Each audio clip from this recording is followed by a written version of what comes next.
So welcome back, everybody, to Relentless Talk Radio every Tuesday, 2:30 to 3:30 on my Facebook Live. I have a really cool lineup of folks today, and I have Lisa Doromal, right? Yeah. If I get it right. No, you got it. I'm trying to ask in advance of starting, like, well, how do you say your name? With a name like Micalizzi, it's kind of a tough one. That's a tough one.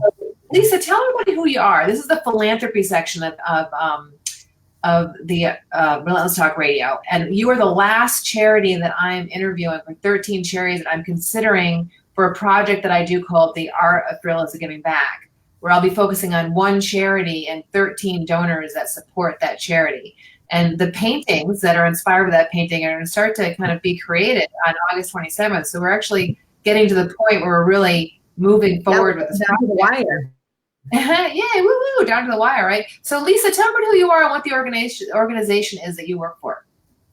Okay, so, well, first of all, thank you, Michelle, for having me and featuring Dress for Success. As you mentioned, I am Lisa Doromal. I'm the founder and the CEO of Dress for Success Phoenix. We are part of a global women's organization, and we help promote the economic independence of women all over the world in our respective communities. And what we do is we empower women to break down the barriers to employment, and we give them the support to help them remain employed and help them elevate to the next level.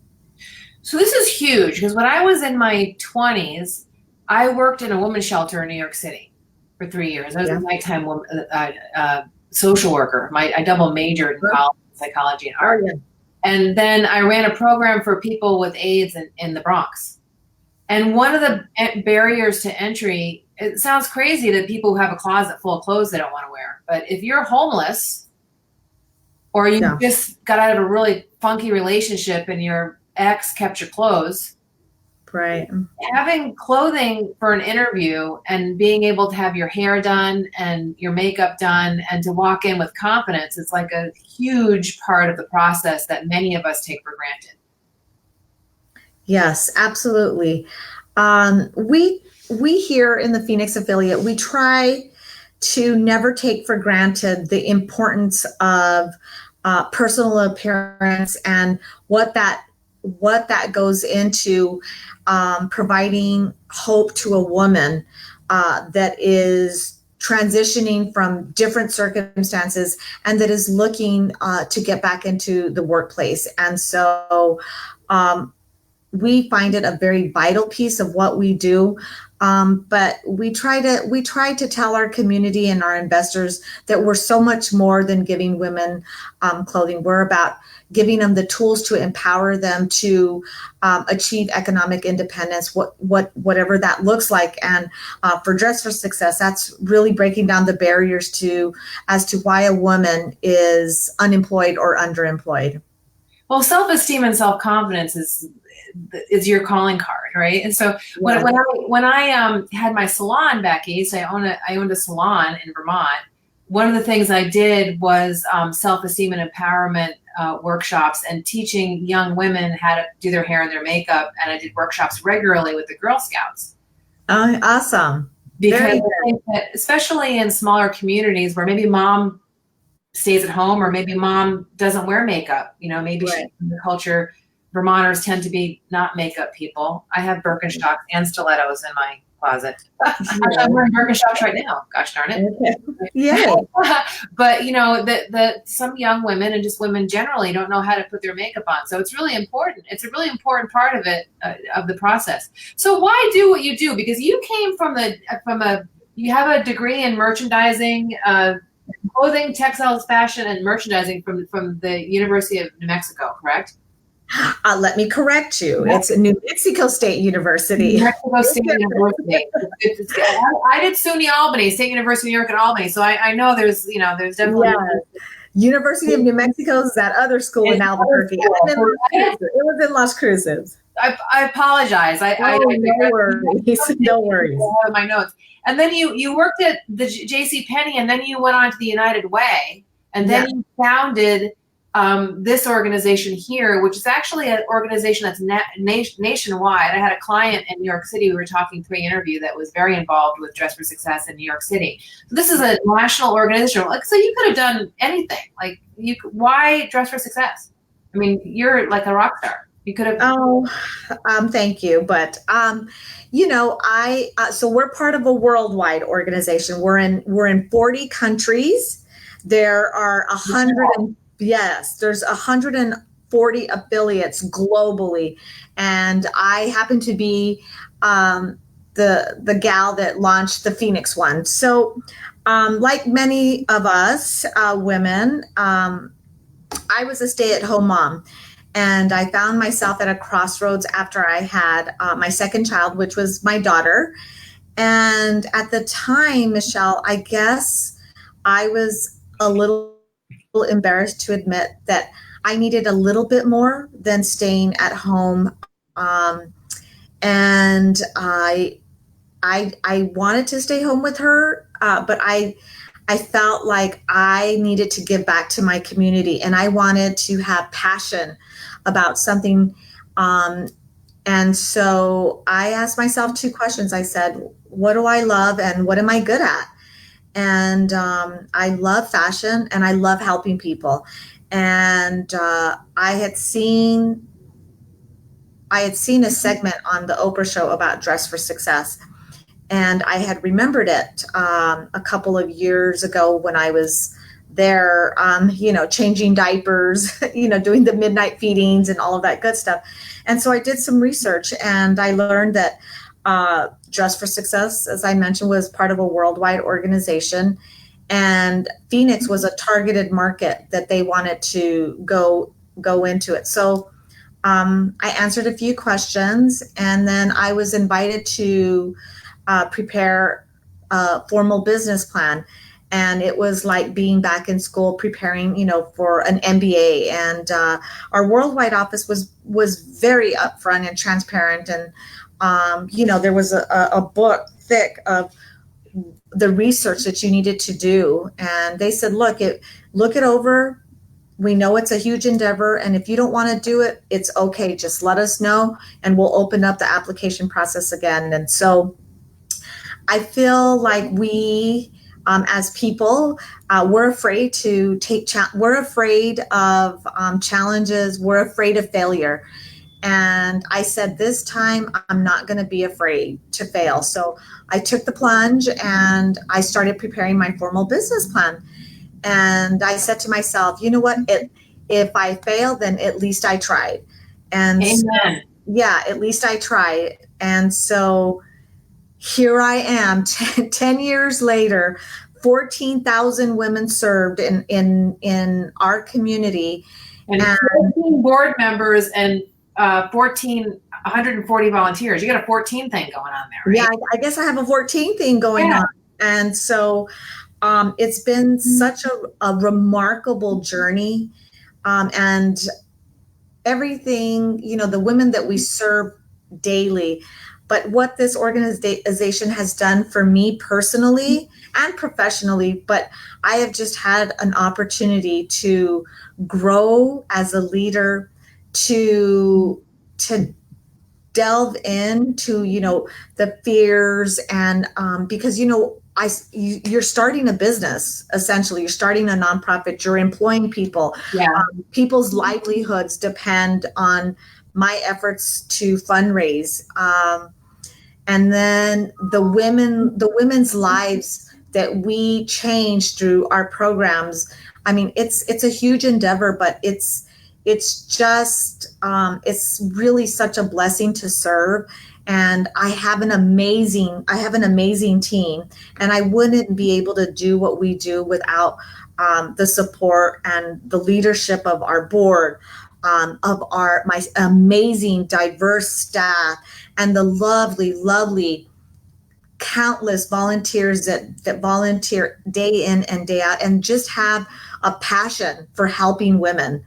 And it's been so amazing to see over these 10 years. And, I started this during the Great Recession. And I say to myself, oh my goodness, what was I like, what was I thinking? What was I Well, thinking? I've interviewed, I think it's now with the 13 of you, almost 95, 97 leaders since I Okay. started doing these projects.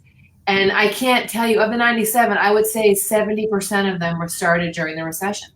Wow. I mean, we are just an audacious crew of people. I think that Right. water takes its own level, So what do you think your biggest lesson? I mean, we have about 3 more minutes to Okay. talk before we bring on the next person, but what do you think your biggest lesson was kind of starting your organization? And then I want to get to talking about your Teen Force Initiative and your gala before we close up. But what's your biggest lesson? I would say grit, perseverance, and Relentlessness?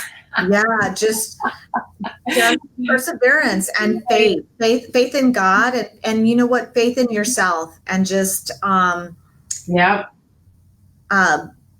just believing in what you're trying to do, and just the perseverance, right?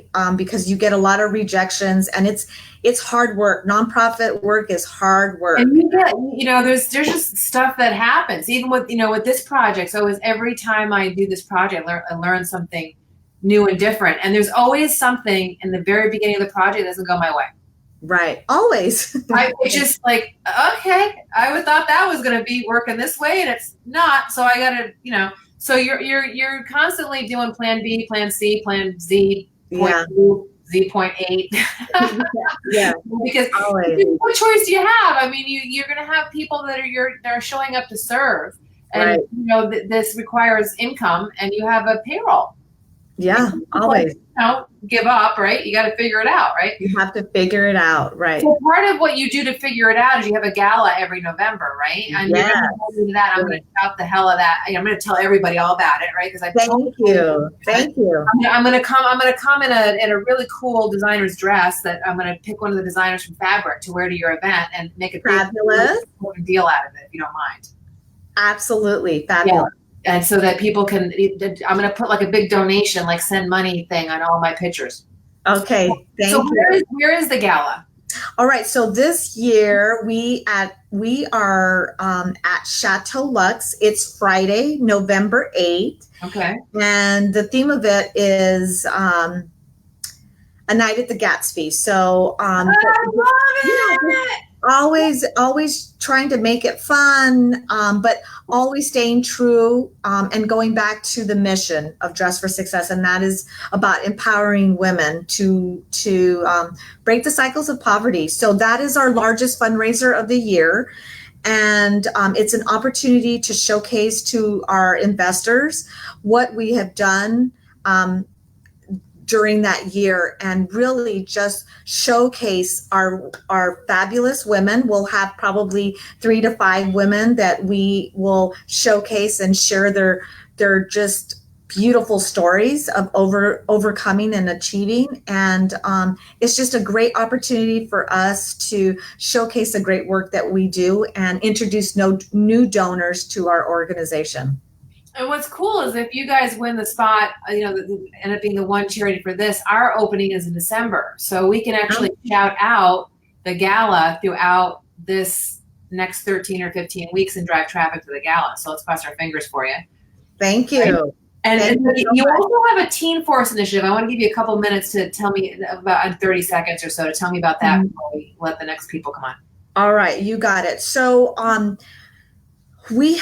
along with our continuum of service, we launched a mobile career service. It's our mobile career service. So we essentially have a boutique on wheels, and it's equipped with clothing racks. It's equipped with dressing rooms and a career center. So we have been receiving countless requests from high schools all over the Valley to come teach our Dress for Success curriculum and help prepare students for work and college. And this program has just exploded. I mean, in a good way. And so this past June, we purchased our second mobile unit that will be just dedicated to the high school initiative. Last year we served, I think we're close to serving 600 high school seniors. Arizona has a stat, and 47% of high school seniors in Arizona do not pursue a post-secondary education. So what happens to these kids? So we feel that it's our responsibility at Dress for Success to help prepare these kids for work and beyond. And so we take these services out into a variety of high schools and community colleges, and we really target that 16 to 24-year-old that we're helping them prepare for work and beyond. Well, Lisa, I already told you I had a salon. It was one of the first things I did was incorporate that into the work that we did at the salon. It was some of my, I'll send you over a picture when I find it. One of my favorite pictures of 17 women that came over from the library. They had a teen center, came over and did the whole makeup hair thing. And it's a huge, important thing that you're doing. Huge. I love what you're doing. I don't know what's going to happen with this project with Dress for Success and Micalizzi Enterprises and no worries. We'll cross our fingers for you. I wish I could do a project for all of you, but you and I are definitely going to be doing things moving forward. I'm really excited, Michelle. So I'm super excited about our relationship generally. I'm excited about Dress for Success, and I'm excited about meeting you, and I can't wait to give you a huge hug when I see you in person. Likewise. Thank you. Thank you for having me on. Thank you. Have a wonderful day. Thank you. What's coming up with Dan Wall? He is a doctor from the Chambers Clinic, and we're going to sign off here and sign back in and get Dan to come in. So thanks a lot, Lisa. Have a good day. Thank you. Have a nice evening. Take care. Bye-bye, Michelle. Bye-bye.